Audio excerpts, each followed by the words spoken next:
Oséias 4:6, se não me foge, o meu povo está sendo destruído porque lhe faltou conhecimento. Então, como nós estávamos falando a princípio, meu apóstolo, o Evangelho de Jesus divide-se em 3 partes. Mateus 4, 23 e 24. Ele ensinava, pregava e curava todas as enfermidades. O senhor vê que em João capítulo 14, versículo 12 e 13, quando Jesus olha para os discípulos tristes porque eles entendem que o ministério de Jesus estava chegando no final, Jesus diz para eles assim: aqueles que creem em mim farão as mesmas obras que eu faço, e obras maiores, porque eu vou para meu Pai, e tudo o que pedides ao Pai, em meu nome eu farei. É um cheque em branco assinado por Jesus.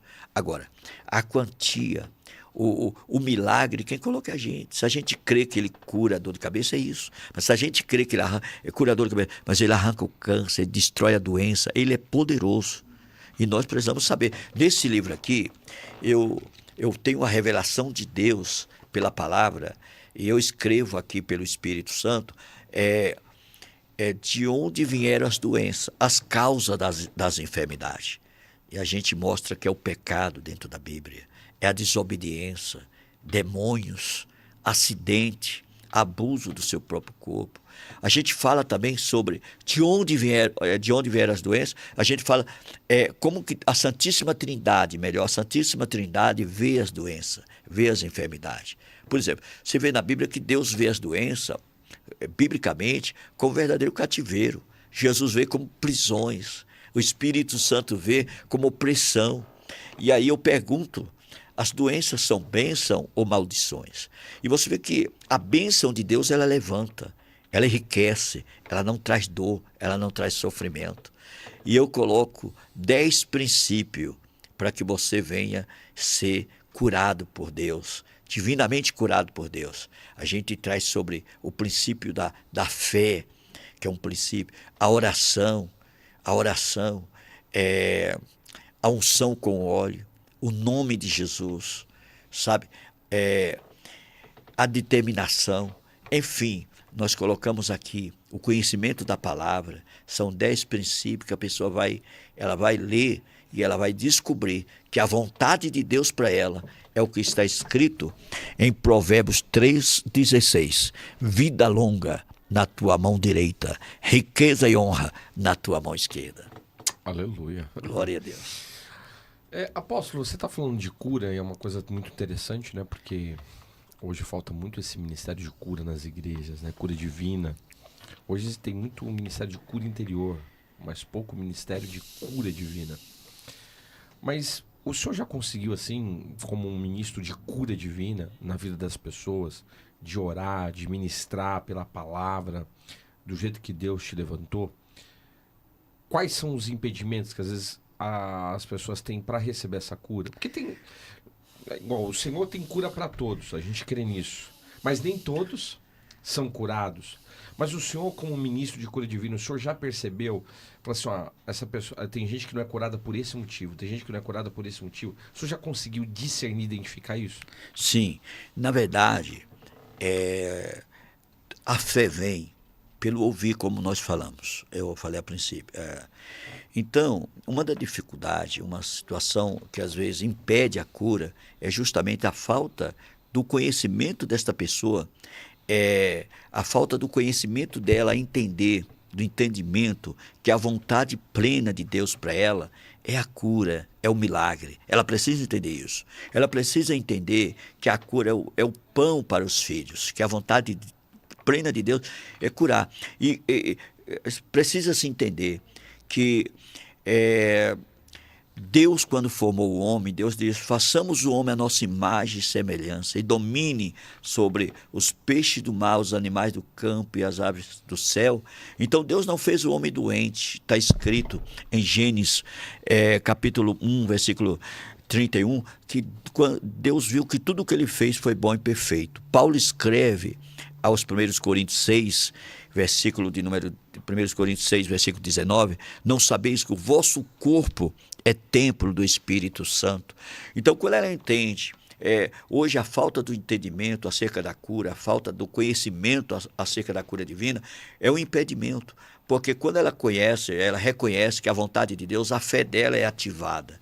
E quando a fé dela é ativada, o milagre acontece. Se ela não tiver uma fé viva, autêntica, direcionada, bem dirigida acerca do milagre, da cura na vida dela, pode ressuscitar o Davi Miranda, o Manel de Melos, Paulo, Pedro, que ela vai ficar careca de receber oração. Mas se ela não tiver uma fé viva, ela acaba não recebendo a cura.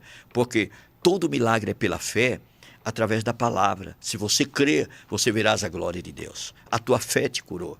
Algum caso na Bíblia, tipo Lázaro, que estava morto, mas mesmo assim, Jesus motivou a fé da Marta e da Maria. Quando Jesus entra lá na aldeia, Maria diz em João capítulo 11, versículo 23, se o Senhor estivesse aqui, o meu irmão não teria morrido. Mas Jesus disse para ela, o teu irmão vai ressuscitar. Ela diz, eu sei que vai. Na ressurreição dos últimos dias. Jesus diz, eu sou a ressurreição e a vida. Aquele que crê em mim, ainda que esteja morto, viverá. Jesus diz, tira a pedra. Ela diz, Senhor, já cheira mal. Jesus foi motivando, alguém tem que crer. Alguém tem que crer. É tipo o homem paralítico, que 4 pegaram ele e levaram até Jesus. Então, a fé, a motivação é algo principal, é algo que precisa realmente ser ativada na pessoa. Sem fé é impossível ver a glória de Deus, é impossível agradar a Deus, é impossível. Então, a pessoa precisa crer, precisa acreditar no nome de Jesus. Quando o senhor fez o seminário, teve alguma experiência de cura assim? Não? Foi depois do seminário? Que você falou assim, a primeira pessoa que você orou foi curada assim, que você falou, uau, que tremendo. Toda a minha experiência de cura, de milagre, foi depois que eu saí do seminário pregando.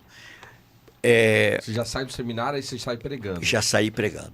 Aí eu comecei a ver algumas curas ali, cura de dor de cabeça, de dor no braço, mas cura milagrosa, sobrenatural. Cura. São cruzadas que a gente convida muitas pessoas doentes, muitas pessoas enfermas, e avisando, divulgando que Deus opera e vem gente de tudo que é lugar. E aí Deus opera muitos milagres, Deus tem feito muitos milagres. E às vezes você convida a pessoa numa cruzada de 1000 pessoas, de 500 pessoas, de 200 pessoas, vê um paralítico e alguém, não, eu quero que você cure ele. E quem cura, na verdade, é Deus através da sua instrumentalidade. Já aconteceu de alguém chegar na minha igreja e falar, eu vim aqui para você me curar. E eu falei para ele, eu não curo, mas Jesus cura. E aquilo entrou dentro de mim, algo muito forte, e eu orei a Deus naquela mesma noite. E no momento que o louvor estava adorando a Deus, os meninos do louvor estavam adorando a Deus, Deus falou para mim, vai lá, ora por ele, porque eu já curei esta pessoa. E eu coloquei a mão, orei por ele, ele se levantou e começou a andar na nossa igreja. Então, para Deus nada é impossível. Deus é Deus de milagre. Deus é Deus de maravilha. Benção.